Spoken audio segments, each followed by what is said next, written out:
Hello everyone, it's I, Crockhunter99, and today is about the Epaulette Shark.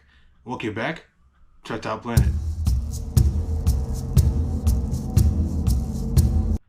Okay, the Epaulette Shark, and this is a very small species of shark that can be found in the very southern coast of Papua New Guinea, as well as in Sydney, Australia, inhabiting shallow waters and coral reefs. Now, the Epaulette shark can grow to up to around 4 feet long.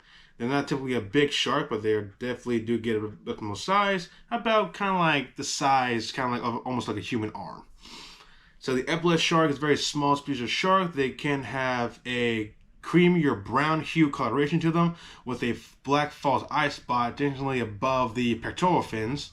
They also have basically light spots as well as dark and light brown bandings running around the length of their body. Now the Epaulette shark is kind of like a very, basically a well-known species of shark that many people do keep for either in aquariums or even in their personal aquariums or in aquarium see at the local, maybe like zoo. There's also an aquarium. They do wind up seeing Epaulette sharks on display, so they're not really necessarily that big. But in the wild, they do have a receiving diet of both invertebrates and fish. Now, because the epaulettes does inhabit shallow, basically shallow areas between Papua New Guinea and Australia, tide pools do wind up being developed when the tide does go out, and the epaulettes is kind of stranded in pockets of water along the shores. So, like many species of fish, they'll basically get trapped in the pools. Basically, the water is basically a lifesaver. For sharks, for many species of sharks, if they do want to get stuck on the beach, for the larger sharks, they can wind up being a death sentence. For smaller sharks, like the epaulettes, basically they're in pockets of water that basically is their water supply, that they won't run out of oxygen. The epaulettes does have a way to combat this little, adaptation, that where they actually able to go from pockets of water, basically to each pockets of water along the tide pools. So how they do this is that basically, unlike other sharks, epaulettes don't necessarily need to keep moving to basically keep water going through their gills.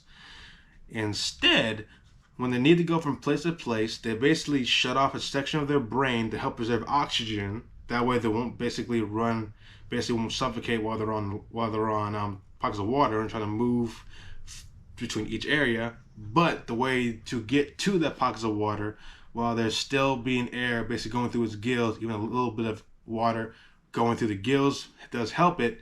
The epaulettes is actually able to use its fins its pectoral fins as temporary legs to allow it to basically walk across, basically not a huge amount, but also amount to get to another pocket of water. So they will use their fins as temporary legs to kind of walk, over the coral or the rocky edges, not necessarily the edges, but on the rocky shores, going from one pocket of water to the next.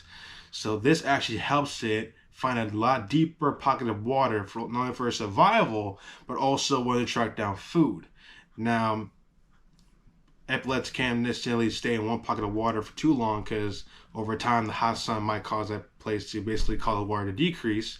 So this adaptation helps them to basically go from one pocket of water to another to basically find a pristine area for it to settle down in. That way it will help with their survival, but also provide enough ample food to last until the tides return.